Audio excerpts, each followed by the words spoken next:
Bienvenido al canal de legado de celebridades de EUU. En los últimos días, Estados Unidos se ha despedido de varias personas notables, íconos cuyo impacto perdurará por generaciones.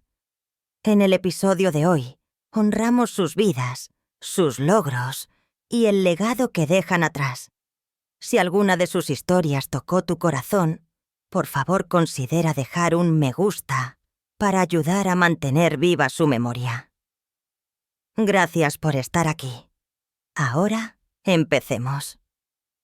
Jerry Leighton, el veterano actor de carácter cuya carrera abarcó teatro, televisión y cine, falleció el 1 de octubre de 2025, a la edad de 86 años.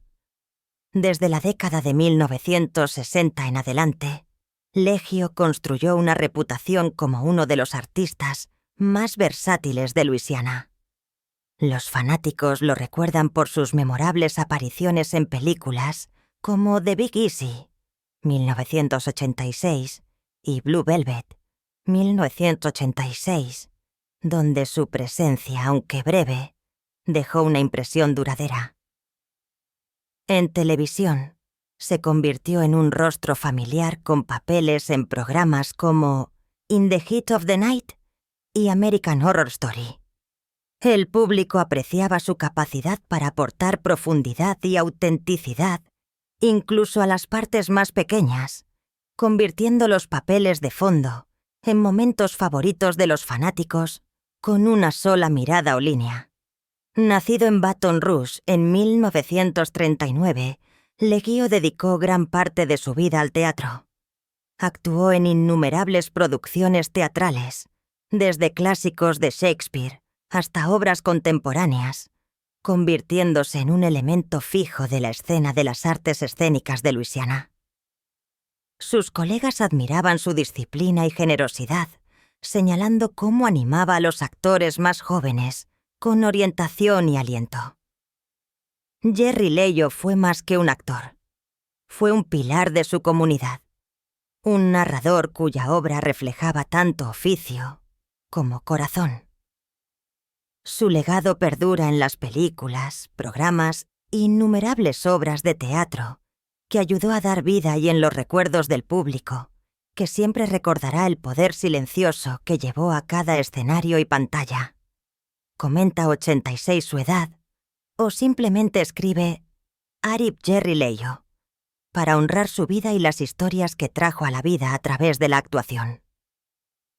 Paul Van Steum, el músico belga mejor conocido como el bajista de la banda de rock Trigger Finger, falleció el 4 de octubre de 2025 a la edad de 6 años. Desde principios de la década de 1990 hasta su partida en 2019, Van Broyum, cariñosamente llamado Lancol, fue una presencia constante y querida en la banda. Los fanáticos apreciaban su imponente figura en el escenario, su comportamiento tranquilo y las líneas de bajo constantes que se convirtieron en la columna vertebral del sonido crudo y poderoso de Triggerfinger. Uno de los momentos más inolvidables llegó en 2012, cuando su versión despojada de I Follow Rivers encabezó las listas de éxitos en toda Europa.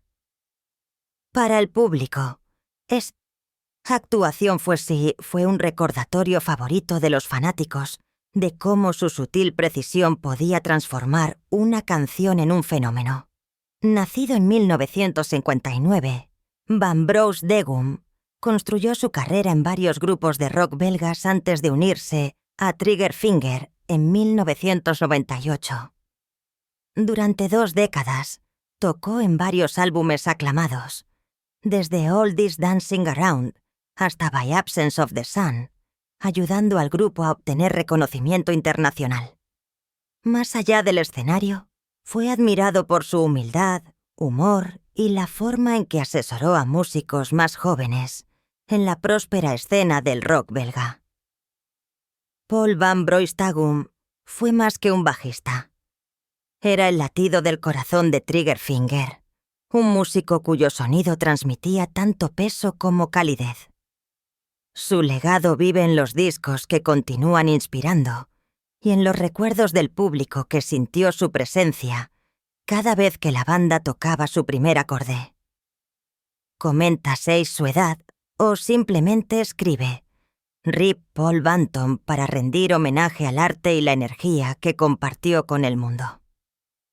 Patricia Rutherford, la distinguida actriz y cantante británica cuya carrera abarcó más de medio siglo, falleció el 3 de octubre de 2025 a la edad de 95 años. A audiencias televisivas de todo el mundo. Siempre será recordada como Hyacinth Bucket en Keeping Up Appearances, 1990-1995.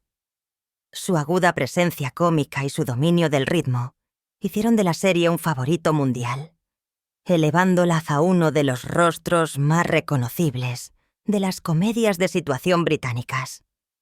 El viaje de Ruth Led, sin embargo, comenzó mucho antes de su fama televisiva. Construyó su reputación en el escenario donde su poderosa voz e imponente presencia le valieron el respeto de la crítica. Su actuación en Darling of the Day, 1968, le valió un premio Tony, un logro poco común para una actriz británica que trabajaba en Broadway. Más tarde, su versatilidad dramática se mostró en Hetty Wyanthrope Investigates y otros papeles televisivos, lo que demostró aún más su profundidad como intérprete.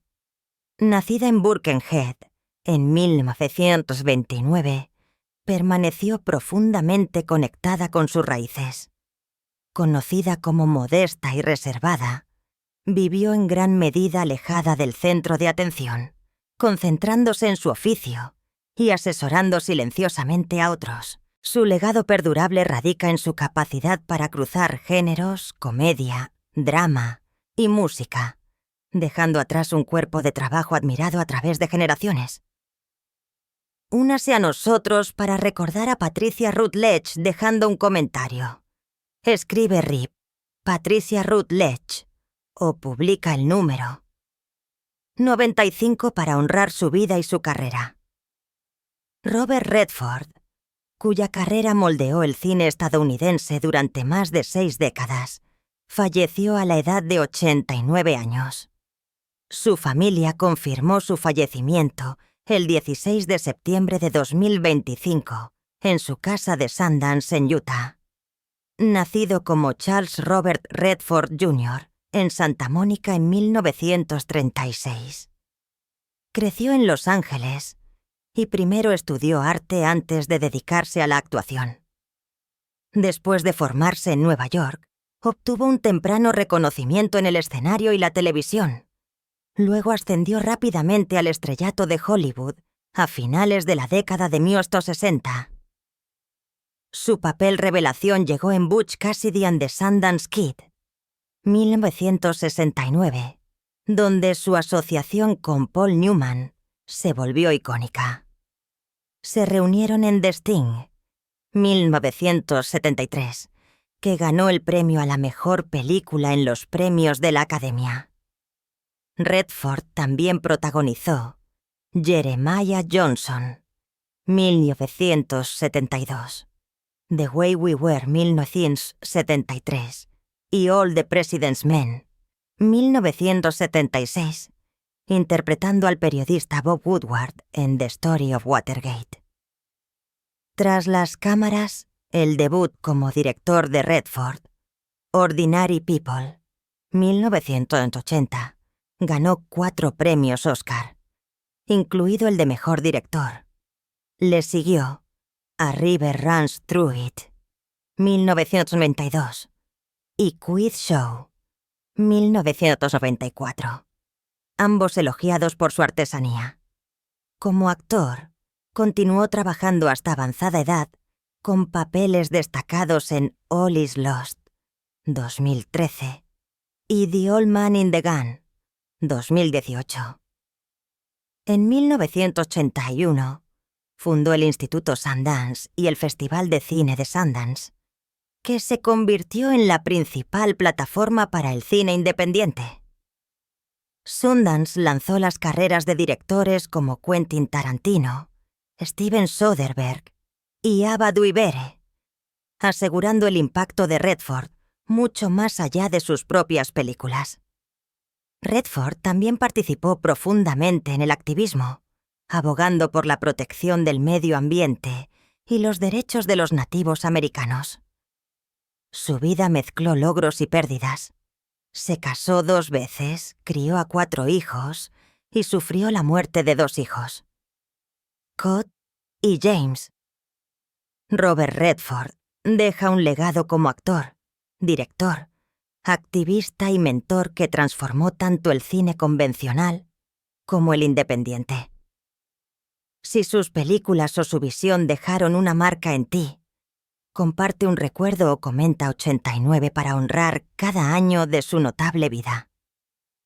Sally Saxa, una actriz, modelo y fotógrafa estadounidense que se convirtió en una figura reconocible del cine y la moda de la década de 1960, falleció el 8 de septiembre de 2025 a la edad de 78 años. Su carrera la llevó desde el centro de atención del cine de culto hasta la silenciosa dedicación de la vida detrás de la cámara, dejando una huella tanto en el público como en el arte. Primero apareció en películas que reflejaban el cambio cultural de la década de 1960, incluyendo colaboraciones con el director Russ Meyer, que luego alcanzaron el estatus de culto.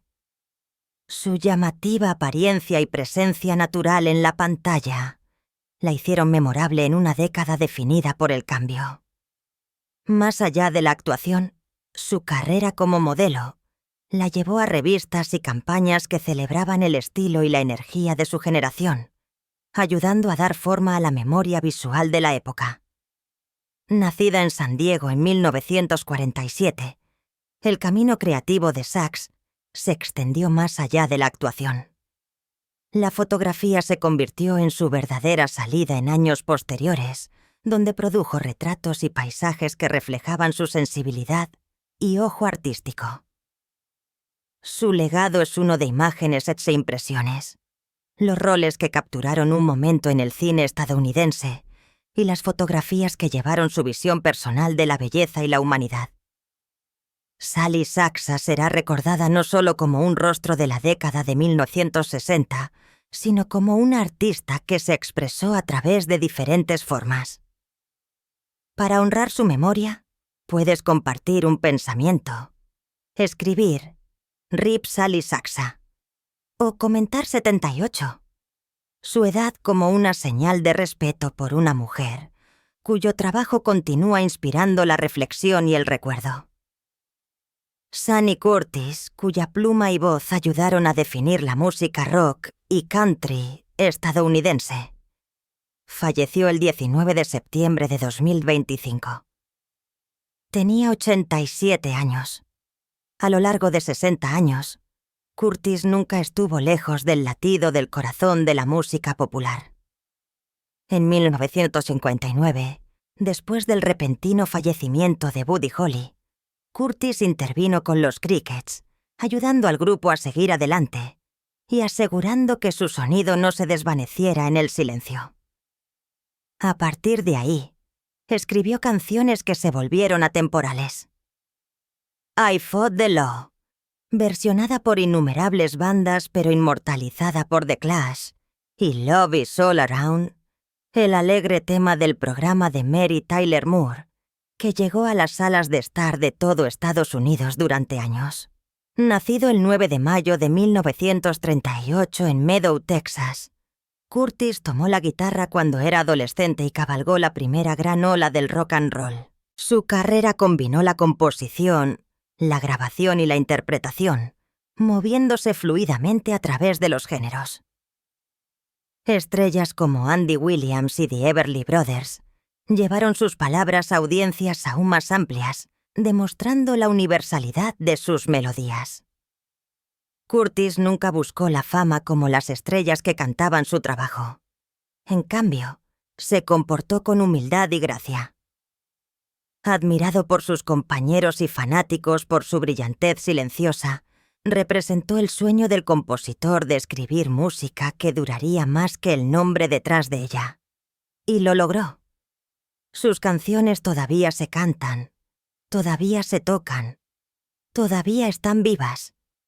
Su legado no está solo en las notas que dejó atrás, sino en el recordatorio de que el verdadero arte es atemporal. Comenta 87. Su edad. O escribe Rip Sonny Curtis para recordar al hombre cuya música continúa resonando a través de generaciones. Neil Summers, un veterano actor y doble de acción conocido por su presencia constante en los westerns, falleció el 4 de septiembre de 2005 a la edad de 78 años. Nacido en 1947, Summers se convirtió en un habitual en Gunsmoke y Bonanza, interpretando a forajidos, policías y vaqueros que añadieron autenticidad a los programas. Sus créditos cinematográficos incluyen The Life and Times of Judge Roy Bean, 1972, y The Long Riders, 1980, ambos elogiados por sus representaciones realistas de la vida fronteriza. Además de la actuación, Summers construyó una carrera paralela como doble de acción. Con el paso de los años, protagonizó más de 100 películas, doblando a las estrellas y asumiendo algunas de las acrobacias más peligrosas. Conocido en la industria como confiable y profesional, sus contribuciones a menudo pasaron desapercibidas, pero fueron cruciales para el éxito de las películas y programas en los que trabajó.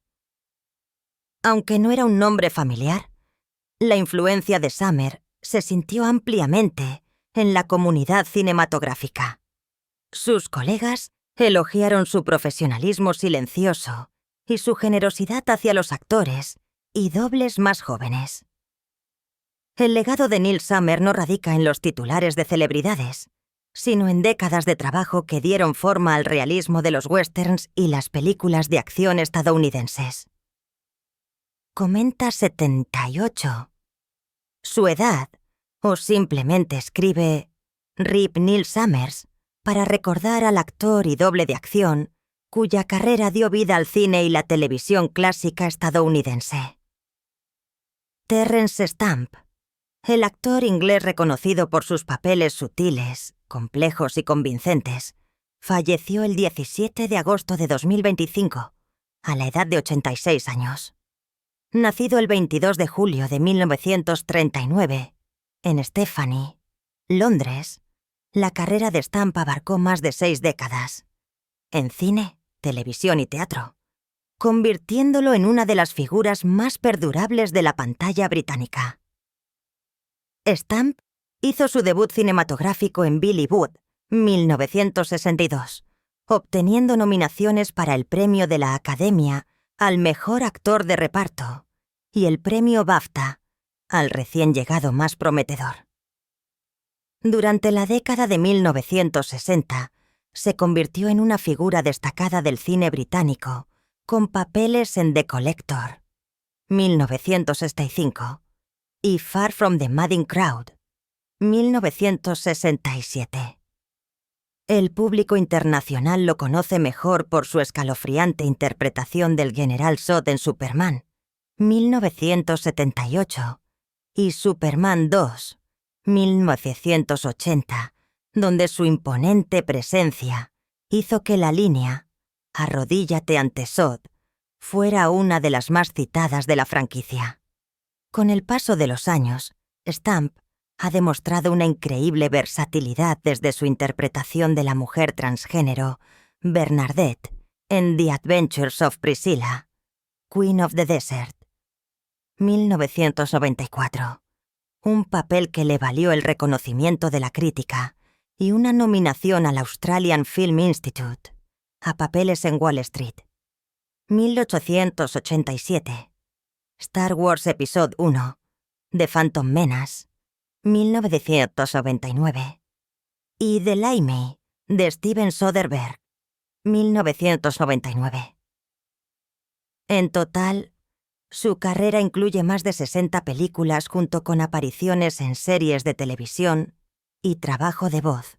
para videojuegos. En 1995, la revista Empire nombró a Stamp una de las 100 estrellas más glamurosas de la historia del cine, un reconocimiento a su perdurable carisma en la pantalla. Continuó trabajando hasta sus últimos años, demostrando la misma dedicación que dio forma a su temprano avance. Para recordar a Terence Stamp, el brillante actor británico cuyos papeles aportaron profundidad, elegancia y un poder inolvidable a la pantalla, deja un comentario con el número 86, su edad, o simplemente escribe RIP Terence Stamp para conmemorar su vida, carrera y huella perdurable en la historia del cine. Lai Weymouth, respetada periodista y asociada senior del Washington Post durante mucho tiempo, falleció el 29 de septiembre de 2025. Tenía 82 años. Nacida en Washington, D.C., en 1943, Weymouth creció en el hogar de Katharine Graham, una de las editoras más influyentes en la historia estadounidense. Sin embargo, forjó su propia reputación como reportera, realizando entrevistas de gran alcance con líderes mundiales desde Saddam Hussein hasta Vladimir Putin y Benazir Bhutto. Estas entrevistas se convirtieron en sellos distintivos de su carrera, publicadas tanto en el Post como en Newsweek, donde fueron valoradas por su claridad y acceso. Durante las décadas de 1980 y 1990, Weymouth se convirtió en una presencia familiar en los reportajes internacionales. Viajó extensamente, a menudo asegurando raras oportunidades de hablar con figuras políticas durante momentos críticos en la historia. Más allá de sus reportajes, también participó activamente en la propiedad de su familia, de la Washington Post Company, ayudando a guiar a la organización hasta su venta en 2013. Su carrera representó un equilibrio entre la tradición familiar y los logros personales. Promovió el periodismo dando voz a los líderes en momentos cruciales y asegurando que sus palabras llegaran a un público más amplio. Weymouth fue reconocida tanto como testigo de la historia como participante en la configuración de cómo se registró. Para honrar su dedicación, deja un pensamiento en recuerdo. Comenta 82. Su edad. O publica RIP Lai Weymouth para reconocer el impacto de sus reportajes y el legado que deja atrás. Henry Hagland, dramaturgo, actor y director cuyo estilo intransigente definió una generación de cine independiente. Falleció el 22 de septiembre de 2025, a la edad de 84 años. Nacido en Londres en 1941 y criado en los Estados Unidos, Hagland comenzó su carrera en la actuación antes de dedicarse a la dirección y la escritura.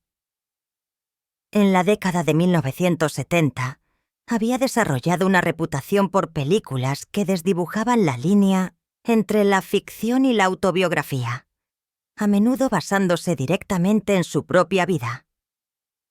Su debut, A Safe Place, 1971, protagonizada por Jack Nicholson, Tuesday Weld y Orson Welles, anunció su enfoque poco convencional de la narración cinematográfica. Luego dirigió Tracks, 1976, Always But Not Forever, 1985, y Someone to Love, 1987, todas marcadas por la improvisación y la intimidad. Obras posteriores como Eating, 1990, e Irene in Time, 2009. Exploraron temas de la vida de las mujeres, el autodescubrimiento y los frágiles lazos de la memoria.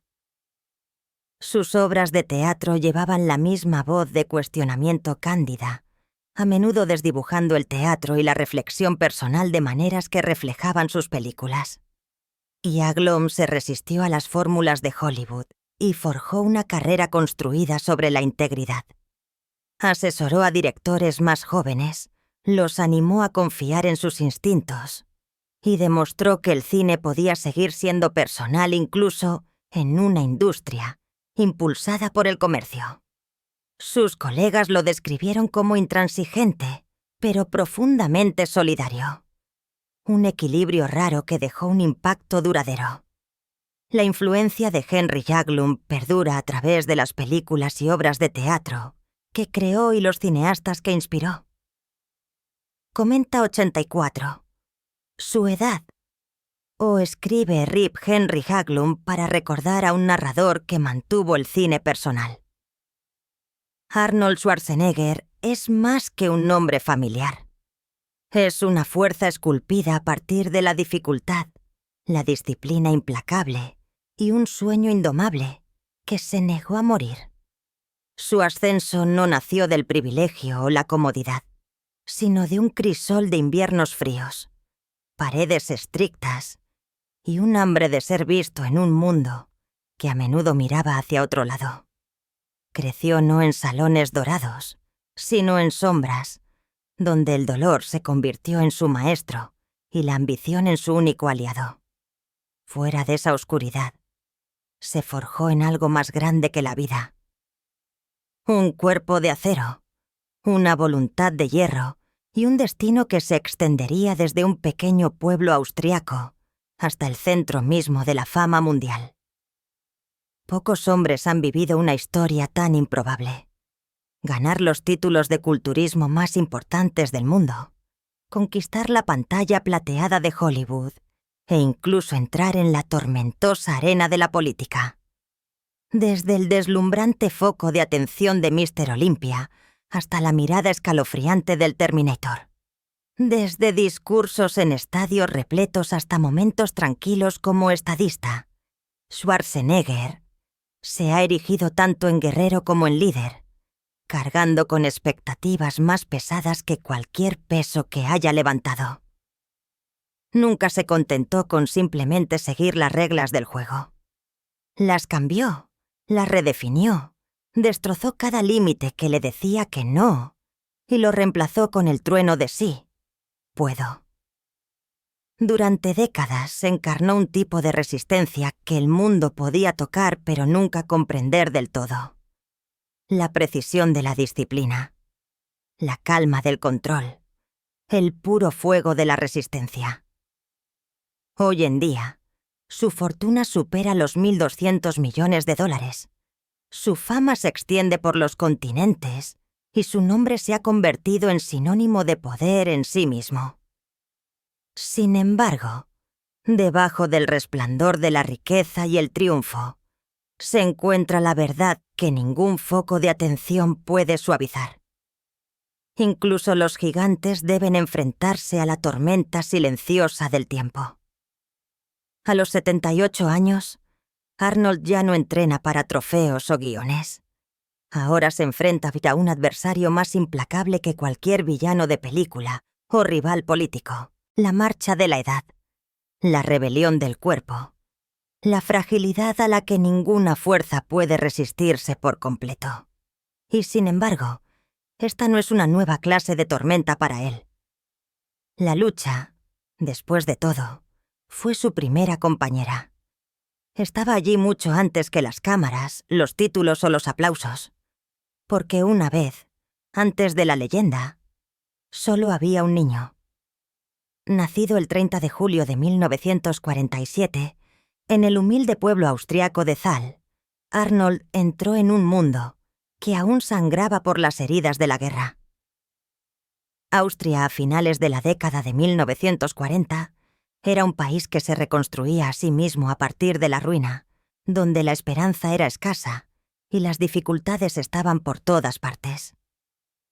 Su hogar de la infancia era modesto, despojado de comodidades modernas, donde los inviernos mordían la piel y el calor tenía que ganarse, no darse. Su padre, Gustav, un oficial de policía endurecido por sus propias cicatrices, dirigía el hogar con estricta autoridad. El afecto era escaso, los elogios aún más raros. En la memoria de Arnold, El mayor dolor no era el castigo, sino la invisibilidad. El miedo a pasar desapercibido, a existir sin reconocimiento. Su hermano mayor, Meinhard, llevaba el manto de la aprobación, dejando a Arnold sintiéndose como la sombra silenciosa, una figura siempre presente pero rara vez reconocida. Sin embargo, de ese desequilibrio surgió un hambre furiosa por demostrar su valía, por exigir atención, no rogando por ella, sino apoderándose de ella. El amor no era gratis en nuestra casa. Arnold reflexionaría más tarde. Tenías que ganártelo e incluso entonces podría no llegar. Esa realización no lo quebró, lo endureció, convirtió la invisibilidad en fuego. Si nadie más lo levantaría, él se levantaría a sí mismo, literalmente. Pero en Thal no había gimnasios, ni máquinas brillantes, ni mentores para dar forma a su camino. Había trozos de metal, madera rota y la tierra fría de un sótano que olía a óxido y tierra. Eso se convirtió en su santuario. Debajo de una bombilla tenue con pesas toscas improvisadas con lo que pudo encontrar, Arnold comenzó la transformación. Cada repetición no era solo ejercicio, era declaración. Cada choque de hierro era desafío contra el silencio de arriba. Cada gota de sudor era prueba de que importaba. Mientras que otros chicos holgazaneaban en los campos o se perdían por las tardes, Arnold desaparecía en ese sótano, esculpiendo su futuro una repetición a la vez. En las paredes de su dormitorio, recortes de revistas de culturismo se convirtieron en su sagrada escritura.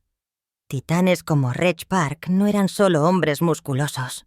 Para Arnold, eran dioses, símbolos de libertad, fuerza y escape. Memorizó sus formas, estudió sus poses, trazó sus contornos como si los estuviera grabando en sus propios huesos. Para él, esas imágenes no eran vanidad, eran salvación, eran prueba de que la vida no tenía que ser pequeña, que la grandeza era posible más allá de las estrechas fronteras de su pueblo. La fuerza no se trataba de flexionar, se trataba de sobrevivir. Sobrevivir a la pobreza, sobrevivir a la invisibilidad, sobrevivir al peso de la duda. En esos años, no solo estaba construyendo músculo, estaba construyendo una fortaleza alrededor de su espíritu, una que pudiera resistir el rechazo, el aislamiento y la fría indiferencia de un mundo que aún no había aprendido su nombre. Ese chico en el sótano no estaba ensayando para la gloria. Estaba abriéndose camino hacia la supervivencia. Y en el proceso, comenzó a dar formas a una de las vidas más notables que el mundo haya visto jamás. A principios de su adolescencia, a finales de la década de 1950, el mundo de Arnold comenzó a extenderse más allá de las estrechas calles de Thal. En Graz, a varias millas de distancia, se topó con un pequeño gimnasio tenuemente iluminado, un santuario que se convirtió en su templo. Para llegar a él, montaba en su bicicleta y pedaleaba durante horas a través de un viento que arañaba su piel y colinas que parecían interminables antes de regresar a casa, mucho después de que las lámparas del pueblo se hubieran apagado. El viaje fue castigador, pero para Arnold fue liberación disfrazada de sufrimiento. Cada giro de los pedales no era solo movimiento, era rebelión, una negativa silenciosa y a permanecer confinado a una vida que no eligió. Mientras sus amigos se demoraban en las tabernas o desperdiciaban las tardes en charlas ociosas, Arnold desaparecía en sudor y hierro. Susurraban que estaba obsesionado. Tenían razón. Pero para Arnold, la obsesión era supervivencia. No estaba persiguiendo un pasatiempo. Estaba abriéndose camino hacia la libertad. Años más tarde, Recordaría esos viajes con una claridad agudizada por el tiempo. Nunca vi un futuro en ese pueblo. Tuve que crear uno. Fue en el aire frío de esos viajes y en el acero de ese gimnasio del sótano donde comenzaron a aparecer los primeros contornos de un campeón. No esculpido por aplausos, no amortiguado por privilegios, sino nacido de la silenciosa rebelión de un niño que se negó a seguir siendo pequeño. Esos años le dieron más que músculo. Le inculcaron la disciplina de la rutina, la claridad de la visión y la feroz convicción de que podía superar el dolor mismo. Mucho antes de que el mundo coreara su nombre, Arnold Schwarzenegger ya estaba dando forma al único poder que lo definiría en cada etapa de su vida: la fuerza para levantarse una y otra vez, sin importar cuán pesada sea la carga que lo presiona. Cuando bajó de un avión en 1968, con solo 21 años, el sueño que había llevado a través de los océanos chocó repentinamente con la realidad. Estados Unidos no era la tierra brillante de oportunidades instantáneas que había imaginado. Era un campo de batalla. Llegó con poco más que una maleta llena de ropa gastada, un puñado de dólares y una visión demasiado grande para caber en su bolsillo.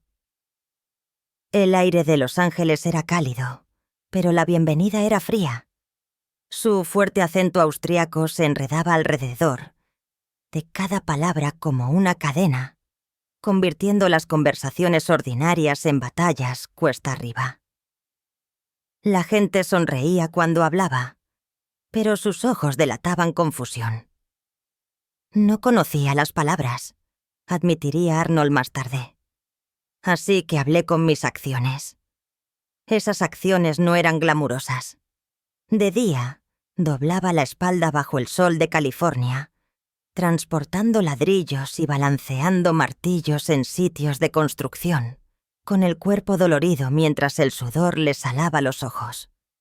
Cada dólar ganado se guardaba como un tesoro. Por la noche, cuando otros trabajadores se desplomaban para descansar, Arnold entraba en gimnasios estrechos que olían a tiza, metal y ambición. Allí, en la tenue luz, entrenaba con una furia que parecía menos sobre ganar títulos y más sobre probar la existencia misma. Cada repetición, cada flexión, cada gota de sudor era una promesa de que el mundo algún día conocería su nombre. Sus condiciones de vida reflejaban la lucha. Alquilaba pequeñas habitaciones que compartía con otros, espacios apenas lo suficientemente grandes para una cama, una lámpara parpadeante y la obstinada llama de un sueño. Muchas noches, acostado despierto bajo techos agrietados como viejas cicatrices, escuchaba el inquieto zumbido del tráfico de Los Ángeles y se preguntaba si lo había apostado todo a una ilusión. La soledad era una sombra constante. La barrera del idioma convertía las multitudes en muros. El fracaso se cernía como un espectro susurrando que nunca lograría triunfar. En ese momento, el culturismo en Estados Unidos todavía se veía como una extraña curiosidad, algo confinado a pequeñas competencias y audiencias especializadas. Fuera de un círculo interno dedicado, la mayoría lo descartaba como poco más que un acto secundario. Para muchos, Arnold era solo otro extranjero de gran tamaño, persiguiendo una fantasía absurda. Su acento fue objeto de burlas, su físico ridiculizado, sus ambiciones desestimadas como delirio. Sin embargo, Arnold entendió una verdad más claramente que sus críticos. La única forma de silenciar la duda era a través de una victoria innegable. Así que resolvió ganar, y luego ganar una y otra vez hasta que las burlas se convirtieran en vítores y el mundo no tuviera más remedio que tomarlo en serio. El chico que una vez pedaleó a través de tormentas para llegar a un gimnasio escondido en Graz ahora se enfrentaba a una tormenta mayor en Estados Unidos. Pero el mismo fuego que lo impulsó a través de los inviernos austriacos estaba vivo en el calor de California. No se detendría, no se doblegaría, seguiría levantando, seguiría construyendo, seguiría ascendiendo hasta que el sueño que comenzó en un sótano a medio mundo de distancia se mantuviera inquebrantable en el escenario mundial. En 1970, con solo 23 años, se convirtió en el hombre más joven en ganar el Míster Olympia. Pero cada título venía con una presión sofocante. Si perdía, dijo, no solo estaba perdiendo un trofeo, estaba perdiendo mi lugar en este país. Cada concurso era una lucha por la supervivencia, por la identidad, por el derecho a quedarme. La soledad era más aguda que la tensión física. A miles de kilómetros de Thal, Austria, anhelaba la cocina de su madre, las colinas familiares de su ciudad natal, incluso la voz severa de su padre. Pero no había brazos en los que caer aquí, ni familia con quien compartir el peso. Estados Unidos era ruidoso, rápido e implacable. Sus compañeros más cercanos estaban en el gimnasio, hombres que entendían el lenguaje del dolor y el progreso. Sin embargo, cuando las pesas dejaron de resonar y las luces se apagaron, el silencio regresó. Su cuerpo también exigió un precio. En su implacable impulso por hacerse más fuerte, superó los límites hasta que estos se resistieron. Músculos desgarrados, articulaciones doloridas, hematomas profundos. No eran insignias de gloria, sino advertencias. Aún así, siguió adelante. El dolor se convirtió en su moneda, intercambiada diariamente por una oportunidad para el futuro que imaginaba. Se envolvió las rodillas, se puso hielo en los codos y levantó de todos modos. El puente de regreso a Austria se había quemado. En el momento en que se fue, no había retirada. A pesar de todo, se aferró a una visión singular. Un día en el que nadie pudiera pasarlo por alto, cuando su nombre estuviera grabado, no solo en la historia del culturismo, sino en la cultura misma. Cada gota de sudor, cada dólar ahorrado, cada noche que pasó solo fue un ladrillo en el monumento que estaba construyendo para sí mismo.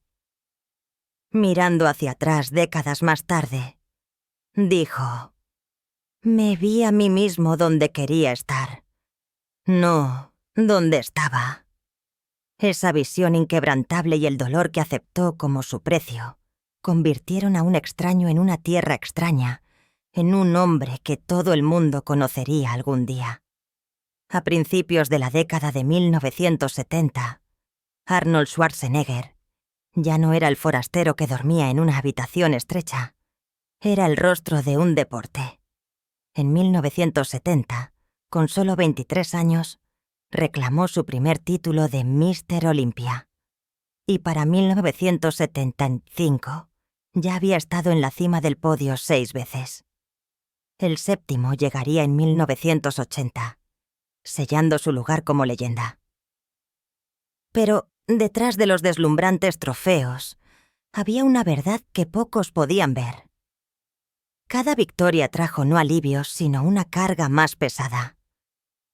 La presión de mantener un cuerpo esculpido a proporciones casi míticas significaba entrenar a través del dolor, ocultar lesiones y vivir al filo de la navaja entre el triunfo y el colapso. Tendones desgarrados, articulaciones doloridas y el miedo constante de que un movimiento en falso pudiera terminar con todo lo atormentaban como sombras bajo los focos. Ganar te convierte en un objetivo, diría años después. Todos observan, esperando el día en que resbales. Hollywood pronto lo llamó, y en 1982, Conan el Bárbaro lo transformó de un icono del deporte en una estrella de cine en ascenso. Sin embargo, incluso aquí, la escalada fue cuesta arriba. Los ejecutivos del estudio se rieron de su marcado acento, llamaron a su nombre demasiado largo, demasiado extranjero, demasiado imposible para un letrero. Los papeles eran escasos y el rechazo era constante. Pero Arnold, forjado en la rutina del culturismo, se negó a ceder. Estudió actuación, trabajó en su dicción y cuando Terminator, de 1984, llegó a los cines, el mismo acento del que una vez se burlaron, se convirtió en una marca cinematográfica. Su frase, «Volveré», resonó en todo el mundo. La fama, sin embargo, tiene su propio precio. Los horarios eran despiadados. Meses pasados en locaciones, lejos de casa, de la familia, de cualquier cosa familiar. La distancia creó espacios silenciosos en su vida que ningún aplauso pudo llenar. Tenía riqueza, influencia y reconocimiento, más allá de sus sueños más salvajes. Sin embargo, algunas noches, solo en las habitaciones de hotel, sentía el mismo silencio que había conocido de joven en Los Ángeles. Y la fama hizo que cada tropiezo fuera más fuerte. Una película que no tuvo el rendimiento esperado, una competencia no ganada, incluso un paso en falso personal. Cada uno magnificado porque no era solo Arnold, era Arnold Schwarzenegger. El éxito le había construido un trono, pero también lo convirtió en un prisionero de las expectativas. El mismo foco de atención que iluminaba su camino podía exponer fácilmente sus defectos.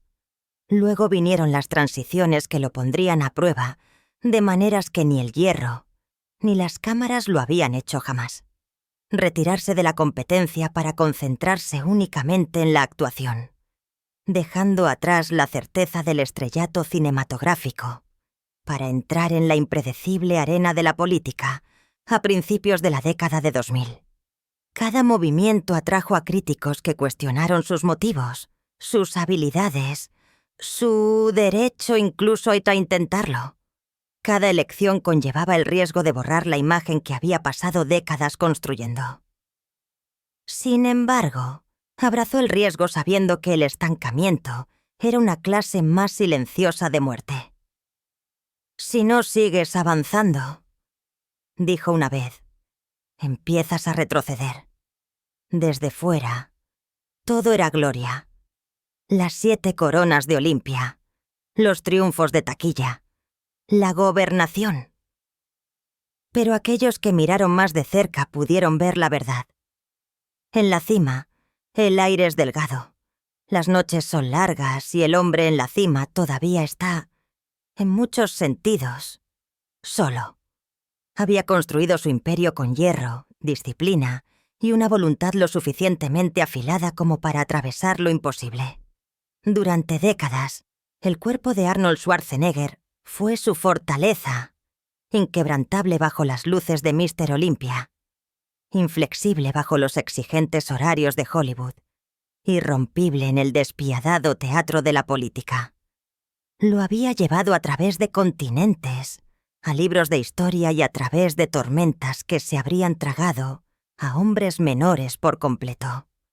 Pero en 1997, a los 50 años, esa fortaleza se resquebrajó. Luces fluorescentes ardían sobre él. El frío estéril del antiséptico llenó sus pulmones.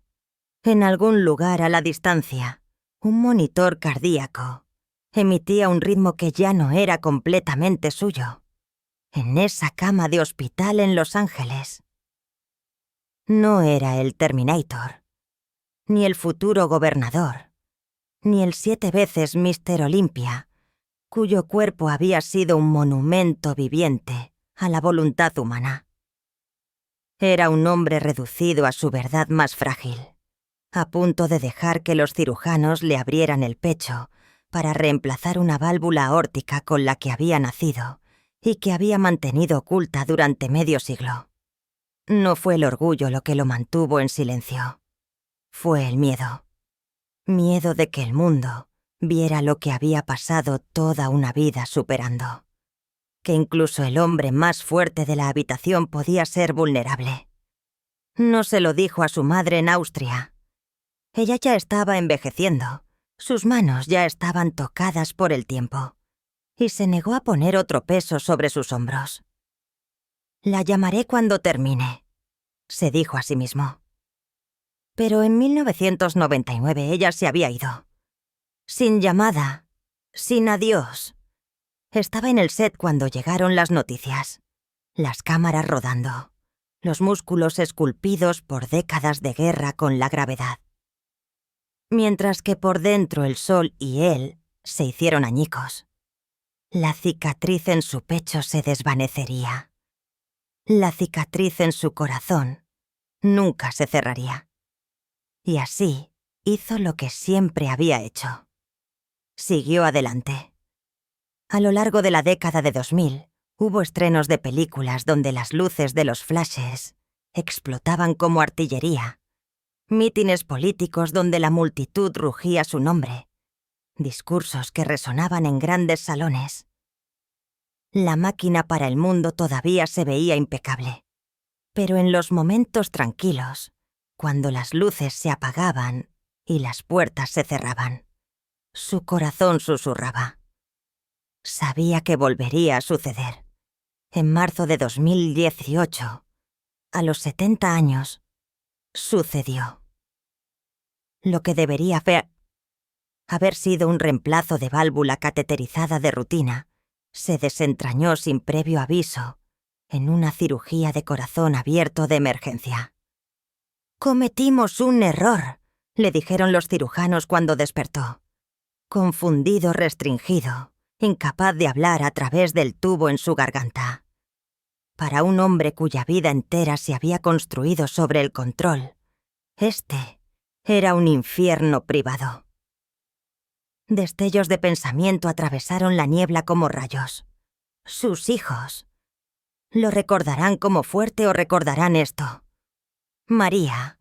¿Todavía le importa? La prensa. ¿Qué escribirán?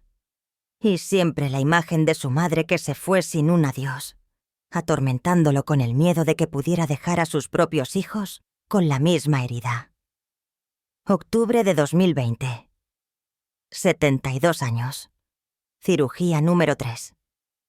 Para entonces ya no preguntaba ¿por qué yo? No quedaba negociación, ni negación. Solo un asentimiento a los médicos, un reconocimiento tácito de que la resistencia era un arma inútil contra el tiempo. Luego llegó marzo de 2024. 76 años. Todavía levantando pesas, todavía sonriendo para las cámaras, todavía pasando hablando a multitudes que colgaban de cada palabra suya. Pero en lo profundo, el ritmo que lo había llevado a través de cada batalla comenzó a tropezar. Arritmia. El médico dijo que el tejido cicatricial de décadas de cirugías estaba confundiendo las señales eléctricas de su corazón. La solución. Un marcapasos. Para la mayoría, una línea de vida. Para Arnold, se sintió como un veredicto. El hombre que una vez había doblado el acero con sus propias manos, que había aplastado récords y se había mantenido solo en la cima de 2 mundos, ahora viviría porque un dispositivo le decía a su corazón cuándo latir. Miró al médico y susurró casi para sí mismo. Yo solía ser la máquina. Ahora necesito una dentro de mí. Días después, lo hizo público a través de su podcast, Arnold's Pump Club. En la superficie, se trataba de crear conciencia, diciéndole al mundo que incluso los gigantes pueden caer. Pero aquellos que escucharon atentamente pudieron oír algo más pesado que las palabras. La fatiga de un guerrero que ha contado demasiadas cicatrices para recordar. Y la silenciosa rendición que llega cuando has librado cada batalla y sabes que hay más por delante. Menos de una semana después de la cirugía, estuvo en una cumbre ambiental. Las luces parpadeaban como 1000 pequeños soles. Los aplausos resonaban como resaca distante. Sonrió. La misma sonrisa que había encantado a millones durante décadas. Pero debajo del traje a medida había una nueva línea de puntos, un marcapasos oculto y un hombre que ahora medía cada apretón de manos, cada amanecer, cada discurso contra el implacable tic-tac dentro de su pecho. Había construido una vida demostrando que era más fuerte que el dolor, más fuerte que la duda, más fuerte que el fracaso mismo. Ahora, cada mañana, su primer acto era presionar su palma contra su pecho. No para probar la dureza del músculo, sino para sentir el tranquilo pulso mecánico que lo mantenía aquí. No porque hubiera conquistado la muerte, sino porque finalmente había aprendido a escucharla. Este es el nuevo Arnold. No el icono irrompible. No la máquina invencible. Solo un hombre con cicatrices, algunas grabadas en la carne, otras enterradas donde nadie puede ver, todavía empujando hacia adelante. Incluso cuando el silencio lo sigue solo un paso atrás, a veces el dolor que corta más profundo no proviene del bisturí de un cirujano o del terror de un latido cardíaco fallido. Proviene del lento y silencioso robo de la mente de un ser querido, de ver cómo la persona que una vez conociste se desvanece mientras su cuerpo todavía está frente a ti. El mundo llamó a Arnold Schwarzenegger un titán de la fuerza, una fuerza esculpida del hierro y la fuerza de voluntad. Un hombre que se había levantado de fríos pisos de gimnasios a los podios más altos del poder. Pero no había peso que pudiera levantar para detener el momento en que miró a los ojos de su padre y se dio cuenta de que el hombre que amaba ya no estaba. Comenzó años antes, a principios de la década de 2000, cuando el sargento Schreiber, el orgulloso diplomático estadounidense, cofundador del Cuerpo de Paz, esposo de Eunice Kennedy Schreiber, y el hombre que había moldeado la brújula moral y los sueños políticos de Arnold, comenzó a mostrar pequeñas grietas en la armadura. Al principio, eran casi inofensivos, llaves olvidadas.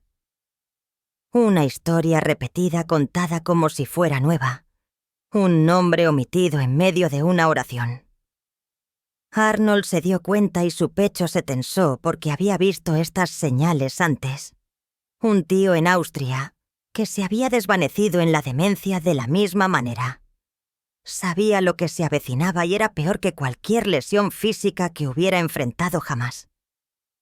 A medida que los meses se convirtieron en años, la erosión se aceleró. El hombre que una vez se había parado ante presidentes, hablado a naciones e inspirado a millones, era ahora una figura frágil que se movía por las habitaciones, como un fantasma en su propia vida. Luego llegó el día que grabaría una cicatriz en la memoria de Arnold para siempre. Fue una visita tranquila por la tarde. El sol cayó con una luz suave sobre la habitación. Arnold se inclinó para hablar, esperando una sonrisa, una chispa de reconocimiento. En cambio, Sergeant lo miró con una mirada que no era ni confusa, ni frustrada. Solo vacía. «¿Quién eres tú?», preguntó. Las palabras cayeron con el peso de 1000 desamores. La garganta de Arnold se cerró. No respondió. No pudo porque en ese instante, su padre, el hombre que le había enseñado a hacerse un nudo de corbata, a hablar con dignidad, a creer que el servicio público podía ser una noble vocación. Se había ido. No muerto, ido. Y no hay dolor más agudo, ni herida más amarga que lamentar a alguien que todavía está vivo. Arnold admitiría más tarde en raros momentos de vulnerabilidad que este corte fue más profundo que cualquiera de sus cirugías, más profundo que el desamor, más profundo incluso que sus fracasos más públicos, porque lo obligó a enfrentar una verdad que lo atormentó mucho después del funeral. ¿Y si un día yo también olvido quién soy? Ver a Sergeant desvanecerse no fue solo agonía emocional. Era un espejo cruel. Cada palabra fuera de lugar, cada momento perdido, cada mirada en blanco se convirtió en un susurro en la mente de Arnold, de que ni el músculo, ni el dinero ni las medallas podían protegerlo de la lenta e implacable erosión de la memoria. Lo atormentaba en las habitaciones de hotel después de los discursos, en el silencio entre tomas de películas, en la quietud del amanecer antes de que el mundo supiera que estaba despierto. En las entrevistas, mantuvo la compostura, diciendo todo lo correcto, elogiando el legado de su padre, hablando de esperanza, prometiendo luchar por la conciencia. Pero a puerta cerrada, su miedo se convirtió en una disciplina. Revisó su dieta, agregó suplementos, devoró investigaciones, comenzó ejercicios mentales diarios no para vivir más tiempo, sino para recordar más tiempo. Porque no era la muerte lo que lo aterrorizaba. Era la idea de desaparecer mientras aún respiraba. A medida que la enfermedad robaba más de Sergeant, el propio reflejo de Arnold comenzó a cambiar. Comenzó a ver el tiempo no como una montaña para conquistar, sino como una fuerza para negociar. Un rival al que no se podía derrotar, solo retrasar. Sus entrenamientos se volvieron menos sobre esculpir volumen y más sobre construir longevidad. Sus discursos pasaron de la ambición al legado, cada palabra elegida como si pudiera ser la última por la que el mundo lo recordará. Cuando Sergeant falleció en 2011, Arnold se paró en el podio para pronunciar el elogio fúnebre. No era la estrella de cine, ni el ex-gobernador, ni el ícono que las cámaras adoraban. Era un hijo, roto, afligido y asustado. Las cámaras capturaron el momento público, las palabras medidas, la fuerza en su voz, pero no capturaron el momento privado posterior. Cuando Arnold se sentó solo en la parte trasera del salón, mirando la silla vacía donde su padre una vez se había sentado, alto y orgulloso, susurró algo a la quietud demasiado bajo para que alguien lo oyera. Tal vez fue una promesa. Tal vez fue una oración para que no dejara que el mismo ladrón silencioso lo tomara sin luchar. Que cuando llegara su propio momento, el mundo lo recordaría antes de que olvidara su nombre. Había soportado la agonía silenciosa de ver a alguien a quien amaba desvanecerse en las sombras de la memoria. Pero nada en esa larga historia de angustia podía prepararlo para la tormenta que traería sobre sí mismo. Una tormenta nacida no del destino, sino de sus propias decisiones. Esto no fue un accidente. Fue el único error que destrozaría la imagen que había construido durante décadas. Destrozaría la confianza de las personas que más importaban y dejaría una cicatriz que ningún tiempo o triunfo podría borrar. Durante años, Arnold Schwarzenegger cargó con el peso aplastante de una verdad que nunca podría decir en voz alta. Había engendrado un hijo con Mildred Ballana, la ama de llaves de la familia durante mucho tiempo, una mujer que había sido parte de su hogar durante más de 20 años, en la que confiaban en los momentos más pequeños de su vida diaria. En 1997, Mildred dio a luz a Joseph, el hijo de Arnold. Casi al mismo tiempo, Maria Schreiber, su esposa durante más de una década, dio a luz a su hijo menor, Christopher. 2 niños nacidos con semanas de diferencia, creciendo bajo el mismo techo. Uno reconocido abiertamente, el otro escondido a plena vista. Durante más de una década, el secreto vivió dentro de las paredes de su hogar, como una sombra que se negaba a irse. A medida que Joseph crecía, el parecido con Arnold se hacía más difícil de ignorar. Los hombros anchos, la postura, la inconfundible chispa en sus ojos. Maria notó las similitudes más de una vez, pero el amor y la confianza la cegaron a lo que su corazón no quería creer. Ella había estado al lado de Arnold, a través de cada reinvención. La implacable rutina del culturismo, el escrutinio de Hollywood, las despiadadas batallas de la vida política, sacrificando su propia carrera y privacidad para criar a 4 hijos bajo un foco de atención implacable. Ella había sido su compañera en cada guerra, pero había una guerra que no sabía que estaba luchando, y el enemigo ya estaba dentro de las puertas. En 2011, la verdad ya no pudo esconderse. Maria confrontó a Mildred, y la respuesta que recibió abrió su mundo. Arnold confesó sin resistencia. Las palabras cayeron como piedras que habían estado alojadas en su pecho durante años. No hubo explicaciones elaboradas, ni mentiras desesperadas. Solo la cruda admisión de una traición que nunca podría deshacer. Para Maria, fue más que infidelidad. Fue una profunda fractura de confianza, una humillación pública y la constatación de que la vida que había defendido con tanta ferocidad no era lo que ella pensaba que era.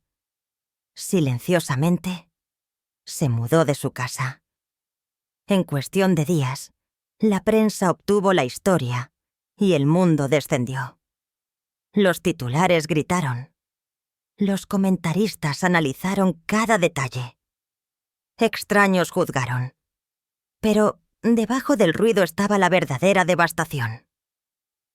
4 hijos, Catherine, Christina, Patrick y Christopher, tomados por sorpresa por la noticia, y un adolescente, Joseph, repentinamente lanzado de las sombras a una tormenta de juicio que nunca había pedido.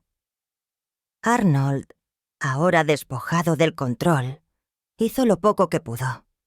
Reconoció a Joseph públicamente, ofreció apoyo e intentó construir una relación. Pero incluso cuando el niño aceptó su lugar en la vida de Arnold, los años de silencio ya habían dejado su marca.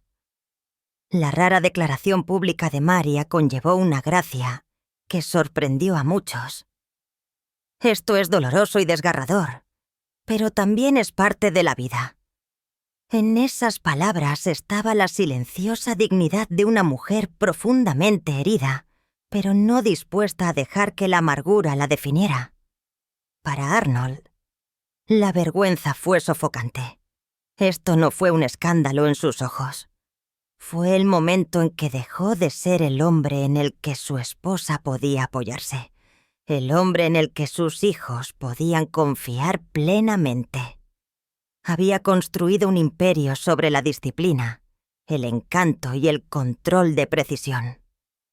Pero este error despojó todo eso, revelando una verdad mucho más incómoda que el fracaso, que incluso él podía destruir lo mismo que más apreciaba.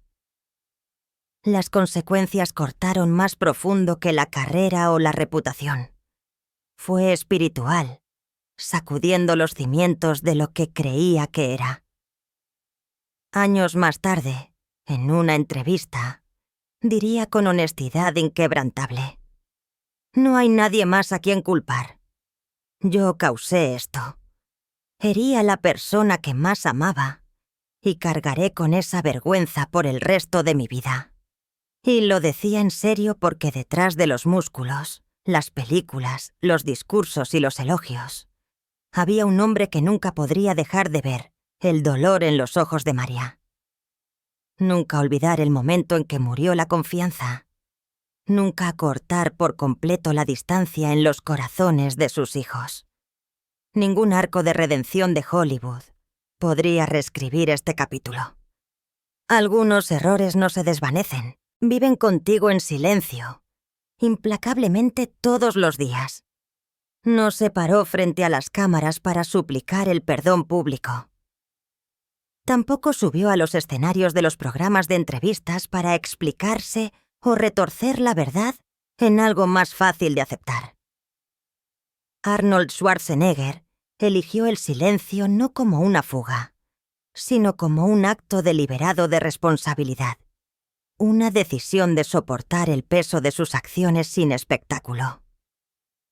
Cuando la verdad estalló en 2011 y destrozó los cimientos de su familia, se alejó del resplandor del foco de atención, retirándose no por miedo, sino en reconocimiento de que algunas heridas no se pueden curar solo con palabras.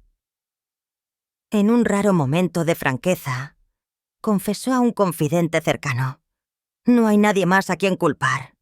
Yo hice esto y lo cargaré por el resto de mi vida». Esta no fue una nota de prensa elaborada o una línea destinada a los titulares. Era la voz sin filtros de un hombre despojado, enfrentando la realidad de lo que había perdido. Maria Shri Weber, la mujer que había compartido décadas de triunfos y pruebas con él, siguió adelante con gracia y silencio digno, eligiendo el camino de la curación en lugar de la confrontación pública. Sus hijos, aunque sacudidos por la tormenta, recibieron la privacidad y la protección que necesitaban para procesar el dolor a su debido tiempo. Y Arnold permaneció presente, no en las grandes arenas donde una vez había prosperado, sino en el silencio detrás de escena, donde realmente comienza el minucioso trabajo de la redención. Nunca le dio la espalda a Joseph, el hijo cuya existencia había sacado la verdad oculta a la luz. En cambio, comenzó a construir una conexión ladrillo por ladrillo, no por obligación, sino por reconocimiento, por responsabilidad, por humanidad compartida y por el vínculo innegable que siempre había estado allí en los ojos y la postura del niño. Encontraron puntos en común en la disciplina del entrenamiento, en el lenguaje compartido del esfuerzo y la perseverancia, y en el entendimiento tácito de que si bien ninguno podía reescribir el comienzo de su historia, podían elegir cómo se escribirían los capítulos por venir. Arnold se mantuvo igualmente comprometido con sus otros 4 hijos: Catherine, Christina, Patrick y Christopher. No presionó por un perdón inmediato, ni intentó borrar la fractura con grandes gestos. En cambio, eligió aparecer en silencio, consistentemente, sin el destello de la publicidad. Cumpleaños, graduaciones, cenas familiares sencillas. Cada momento un testimonio silencioso de la verdad de que reconstruir la confianza no es un solo acto, sino un compromiso de por vida. Profesionalmente, regresó al mundo del cine, pero el hambre de fama que una vez lo impulsó se había suavizado. Sus apariciones fueron más medidas, sus papeles menos. Su enfoque se desplazó hacia causas que reflejaban al hombre en el que se esforzaba por convertirse. Defendió las iniciativas sobre el cambio climático, apoyó a los veteranos, promovió la salud física e invirtió profundamente en la educación juvenil. Financió programas extracurriculares en comunidades marginadas, construyó parques de acondicionamiento físico al aire libre para inspirar una vida saludable y contribuyó generosamente a la investigación de la enfermedad de Alzheimer, un tributo al padre de María, el sargento Shriveber, cuyo legado continuó honrando. Estos actos no fueron diseñados para las cámaras, y ese fue precisamente el punto.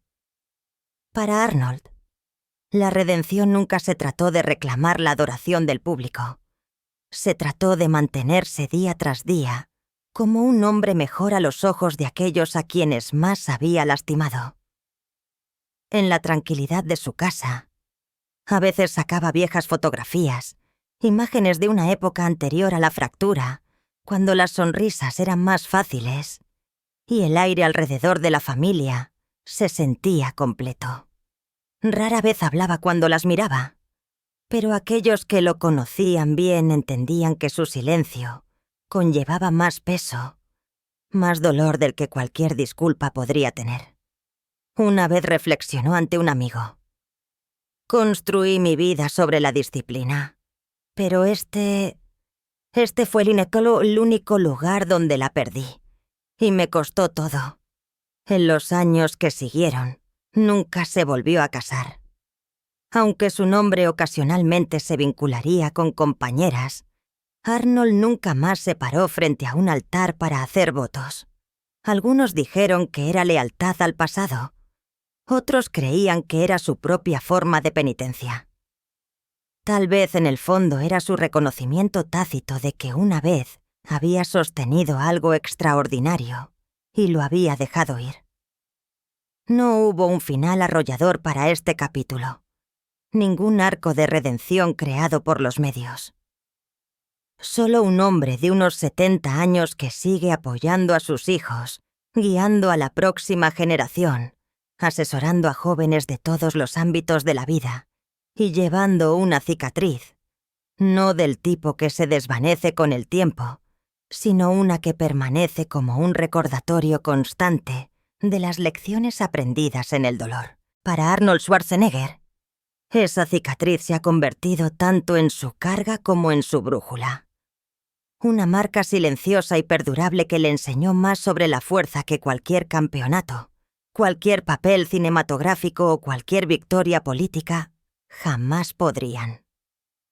A los 78 años, Arnold Schwarzenegger ya no es la figura indestructible que se estrella contra bolas de fuego en la pantalla o que se encuentra bajo las cegadoras luces de Olimpia. Pero el acero en su voluntad permanece, templado ahora por cicatrices, mañanas más tranquilas y una comprensión más aguda del tiempo. La mayoría de los días todavía comienzan antes del amanecer, dentro de su propiedad de Brentwood, Los Ángeles, una villa mediterránea que compró en 2002 por alrededor de 8 millones. Ahora valorada entre 20 y 30 millones repartidos en 6 exuberantes acres, con un diseño en forma de FT de 14.500 pies cuadrados, para mayor privacidad. Vidrio de piso a techo, que se abre al Pacífico y Catalina en días despejados. 2 ascensores dedicados al ala de invitados para los fines de semana familiares. Cocinas dobles, una cálida y íntima para la vida diaria, y una cocina elegante y entretenida que se abre a una estación de barbacoa y pizza al aire libre. Un teatro privado, una bodega con un bar de refrescos, un salón de juegos y billares, un raro césped plano y una piscina estilo centro turístico flanqueada por cabañas, terrazas y una cocina al aire libre con ahumador y horno de piedra completan la villa. En el garaje y hangar de su vida, los artefactos hablan tan fuerte como cualquier rollo. Un verdadero tanque de patente, su servicio militar austriaco. El AM General Hummer H1 que encendió una locura civil. Un H1 eléctrico convertido a medida que se inclina ante el futuro. Un Hummer EV moderno. Un BMW i7 X-Drive 60 y un Chevrolet Suburban para logística familiar discreta. Un Excalibur Serie 2. Fetón para una nostalgia extravagante. un Porsche 911 Turbo Cabriolet para deslizamientos al atardecer. Y como señalan algunos perfiles, un Bugatti Veyron Grand Sport, junto con un G-Class eléctrico a medida desarrollado, con un socio europeo de movilidad eléctrica. Cuando los negocios o la familia lo llaman lejos, aborda su Gulfstream. 3.750 millas náuticas de alcance.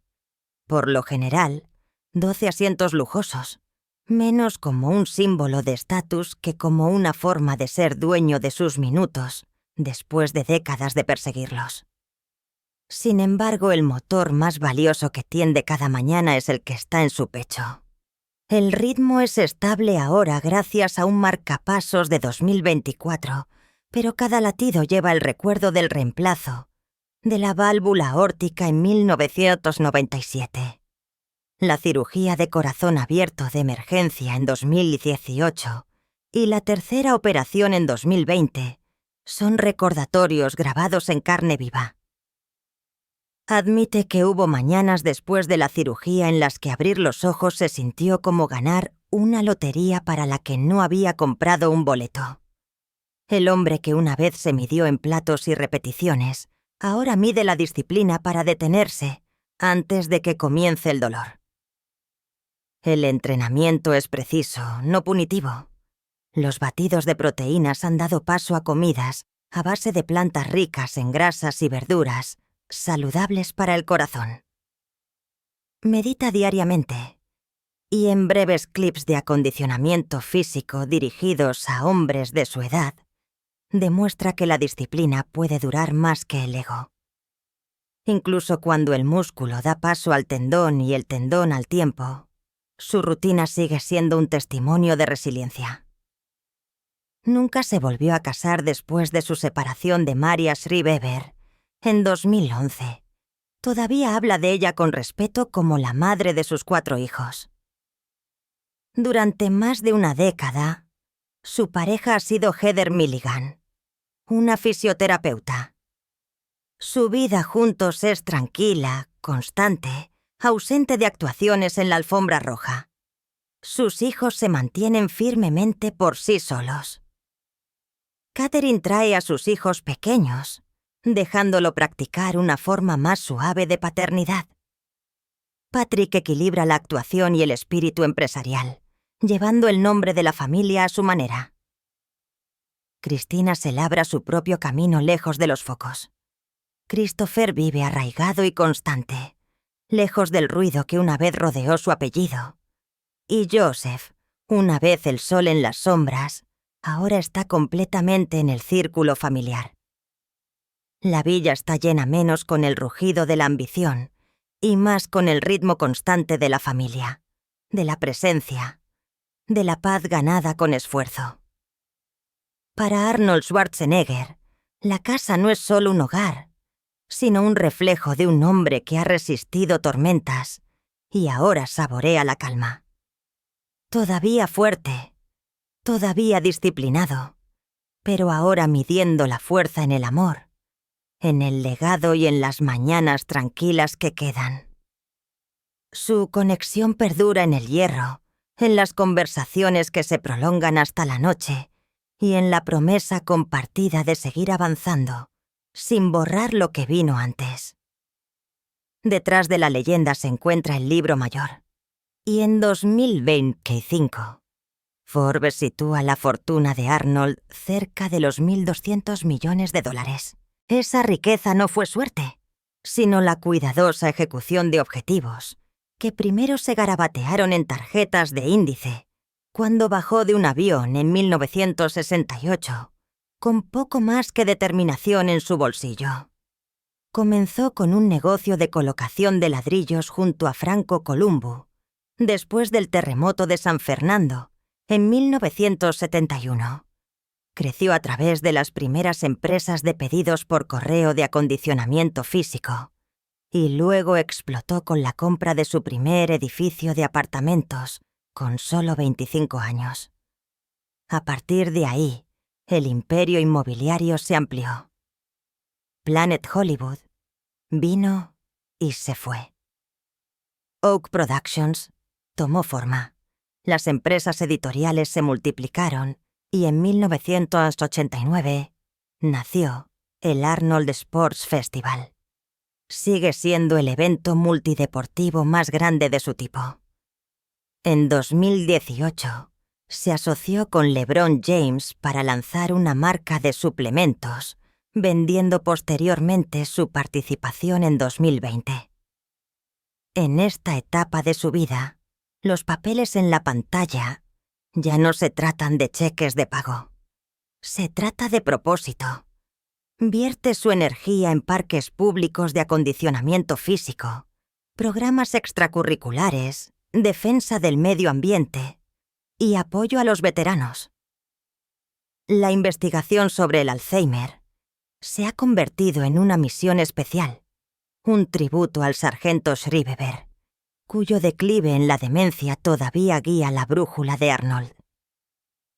Puede que todavía no haya un testamento público, pero aquellos que lo conocen insisten en que sus asuntos están ordenados con precisión. Su forma de asegurarse de que la responsabilidad con la familia perdure más que su propio aliento. La edad ha arrugado su rostro y ha ralentizado su ritmo, pero su apretón de manos todavía transmite convicción. Sus ojos todavía llevan esa chispa. La misma luz que una vez impulsó a un chico de Zal a creer que podía conquistar un mundo que ni siquiera conocía su nombre. La fuerza, ahora entiende, no se mide por el peso que puedes levantar o las batallas que puedes ganar, sino por cuánto tiempo puedes mantenerte firme cuando la vida te lo pide. Se encuentra en graduaciones, en las líneas laterales de los juegos, alrededor de las mesas de la cena sin cámaras y en paseos tranquilos en bicicleta por Brentwood, al amanecer. Si su mansión es su fortaleza y sus máquinas, las reliquias de conquistas pasadas, entonces la lección de sus últimos 70 es esta. La redención rara vez viene con ruido. El legado no se impone y cada paso silencioso hacia adelante importa, especialmente cuando el marcapasos dentro de su pecho le recuerda diariamente el frágil milagro del tiempo. Al final, la historia de Arnold Schwarzenegger no se puede reducir a músculos, películas o metales. Es la odisea de un niño que una vez miró más allá de las montañas austriacas y se negó a aceptar los límites de la pequeña vida de su pueblo. Es el largo camino desde gimnasios sin calefacción y un inglés roto hasta una mañana en Los Ángeles, donde el sonido de la risa de los nietos se derrama a través de salones de cristal llenos de luz. Es la sabiduría reunida a través de la victoria y el escándalo, a través de cirugías y cicatrices que el músculo más fuerte que un ser humano puede construir es la voluntad de seguir apareciendo. Lo celebramos no porque nunca tropezó, sino porque eligió cambiar. Cambió el rugido de los estadios por el zumbido de la rueda de una bicicleta al amanecer, el choque de los platos por el peso silencioso de la mano de un niño. Nos recuerda que la reinvención no es rendición, es supervivencia. Y a veces el acto más valiente de todos. Acercándose a los 80, con un corazón abierto y reparado más de una vez, Arnold enseña que las mayores victorias no están en los trofeos o los titulares, sino en los momentos sin aplausos. En el perdón dado, en la disciplina mantenida cuando nadie está mirando, en la elección de dar un paso más cuando la quietud se siente más fácil. Si su viaje te habla, deja que resuene. Comparte la parte de él que se queda contigo. No solo para honrarlo, sino porque alguien más puede necesitar esa chispa. La fuerza no está en golpear más fuerte, sino en preocuparse más profundamente, mantenerse más tiempo y resistir más firmemente de lo que nadie creía posible. Las leyendas no nacen, se construyen decisión por decisión, día a día. Y en esa verdad radica el regalo final de la vida de Arnold Schwarzenegger. Prueba de que incluso un chico común de un pueblo olvidado puede construir un legado que sobreviva al rugido de cualquier multitud.